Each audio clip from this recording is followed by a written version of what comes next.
صحیح مسلم کی حدیث ہے، حدیث نمبر 6536، اللہ کا رسول صلی اللہ علیہ وسلم فرما رہا ہے کہ بدگمانی سے بچو، کیونکہ بدگمانی جو ہے نا وہ بڑا ہے، جھوٹ ہے۔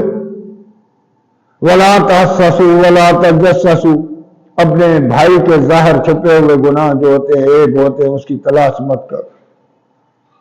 وَلَا تَنَافَسُوا، حس کو چھوڑ دو، دل کو نکال دو حس کو۔